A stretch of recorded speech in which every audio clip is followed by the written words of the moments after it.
Welcome to the show that takes up no more than 5 minutes of your time, but could help you gain massive real estate knowledge. It's 5 Minutes in Real Estate with best-selling author Shane Willis.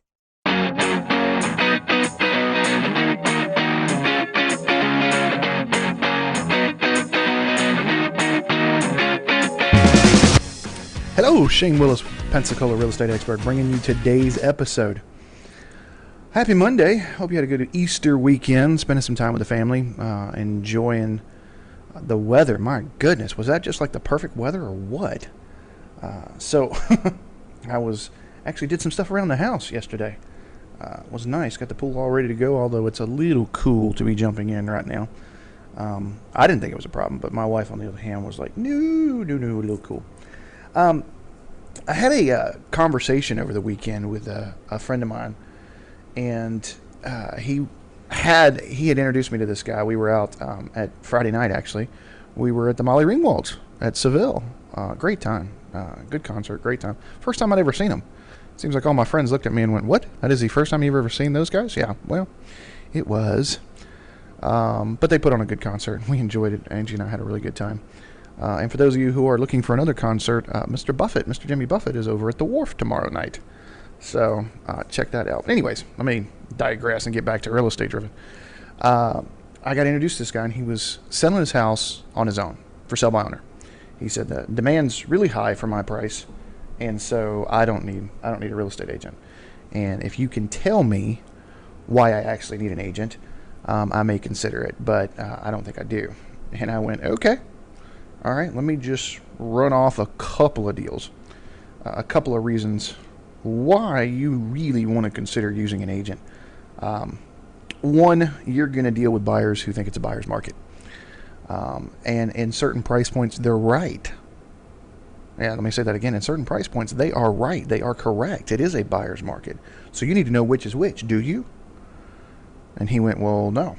I said, okay, so you're going to be dealing with buyers who want the best deal. And it's not always about price.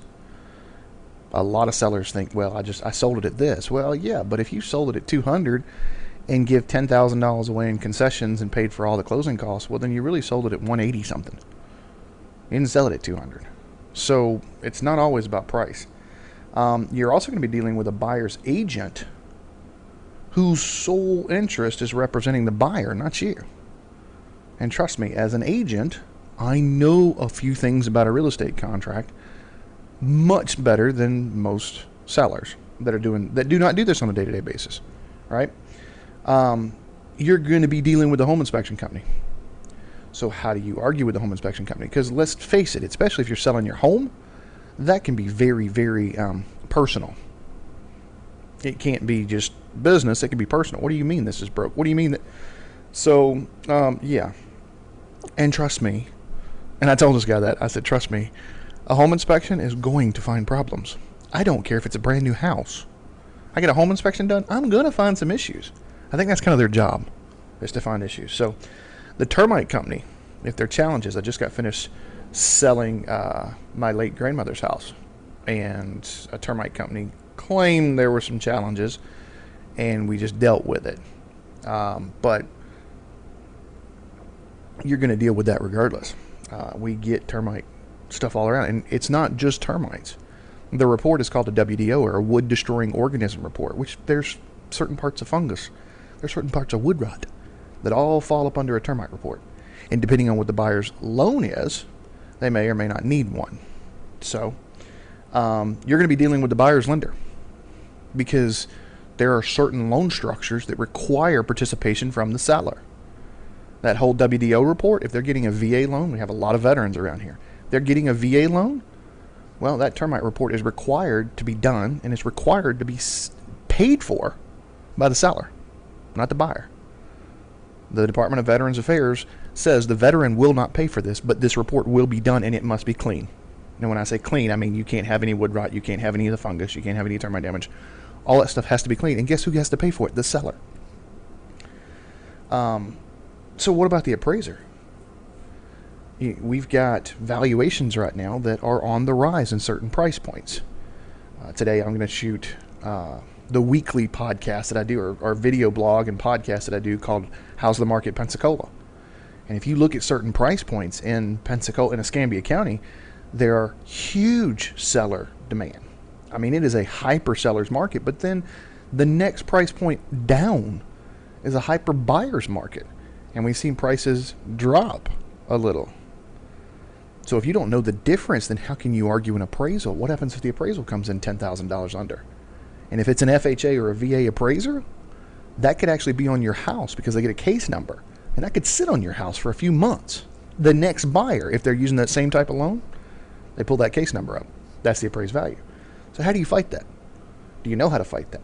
And of course he was like, no, I'm kind of getting your point. I said, well, let me finish. What happens if there's an issue on title? Well, there's not. Well, you don't know that. I hear that from every seller I work with. You don't know that. Have you pulled title?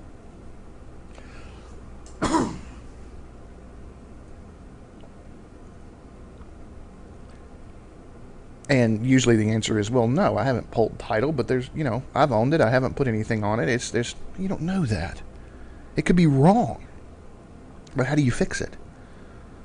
Or, I think some of you have listened to the podcast before, there was a homeowner that had a homesteaded property. This was a few years ago now. They had a homesteaded property that got a judgment against all real estate. And the judgment claimed against that particular homesteaded property. Well, that's illegal. You can't do that. But they had no idea what to do. I did. I've done this before. Now, I'm not here to give you legal advice, and as my attorneys would always say, don't always consult an attorney. And in this case, I know how to do it, but I'm going to tell you, you're going to have legal counsel do it. Because you go try and do it on your own, and something's going to get messed up. But it's not allowed to be on a homesteaded property. You wouldn't know that unless you pulled title. And what's the next thing that I told him? I said, I only got a couple more. What about permits? Have you looked at all the permits that have been pulled? Well, no. I'm talking about even pre-U. If you didn't buy it as a brand new house, what about pre-U? What about permits that were pulled in Ivan? I had a client 3-4 years ago. I had a sunroom built on. Guy never closed out the permit. Pulled it, just never closed it out. There's ways to fix that. I literally had to get a structural engineer over there. So that takes time, but there's ways to do that. But that's stuff you're going to have to deal with. It's not just about putting your sign in the yard, letting people see it, and then write an offer. The offer is just the beginning. Once I get an offer and we go under contract, that's just the start. All right? And there's one final thing I told him. I said, sometimes you're dealing with the buyer's buyer. He went, what? What is the buyer's buyer? Well, what if they write this contract contingent upon selling theirs? We see that. I also see what they call a kick-out clause. I've been seeing some more of those. I hadn't seen those since the early 2000s, but it's an addendum that can go to the Florida Association of Realtors contract called a kick-out clause. And that's usually when they have to sell their other house. So let's say they got their other house and now something's going on with your buyer's buyer. How can we jump in and help on that? That's just some of the items that we deal with. So do you really want to go after trying to save a few $1,000s by selling it for sale by owner? Or once you find out that you're not saving anything, not just from the time, but typically, and I did a video on this 2 weeks ago. The National Association of Realtors said the average for sale by owner house sold for $210,000. The average real estate house, meaning someone has a seller represented, seller's agent, sold for $264,000. So it was a $50,000 difference. Usually I can make up what I'm going to charge just in the marketing and the alone. And I mean bottom line cash, not just time. But can you imagine trying to deal with any of that on your own? Trust me, it was funny. My mother actually told me the other day, she goes, after we sold my grandmother's house, she goes, I've had my real estate license since the 80s. She's just been inactive for 20 years.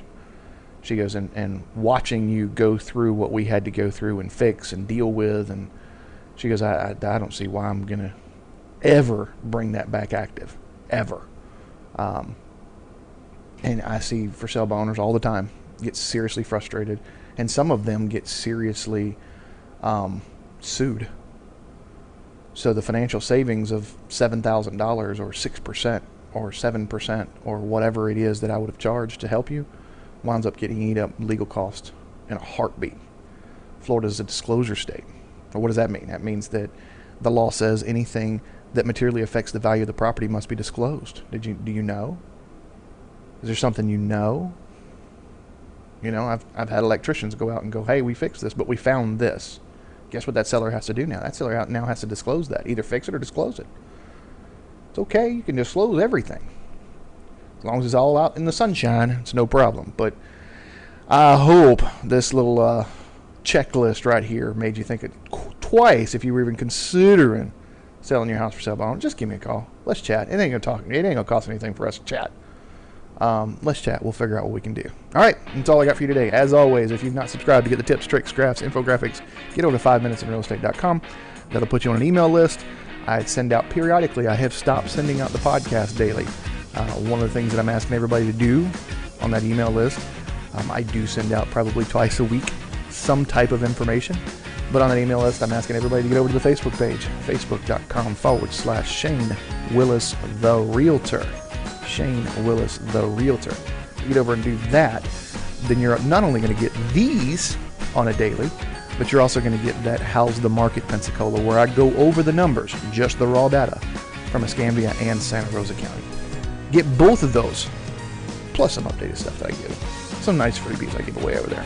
So get over to the Facebook page, facebook.com/Shane Willis the Realtor. And finally, as I end the podcast, I always end it the same way. If you found any value in this or any other episode, do me a favor, hit like, hit share, give me a comment, be nice. Have a great Monday.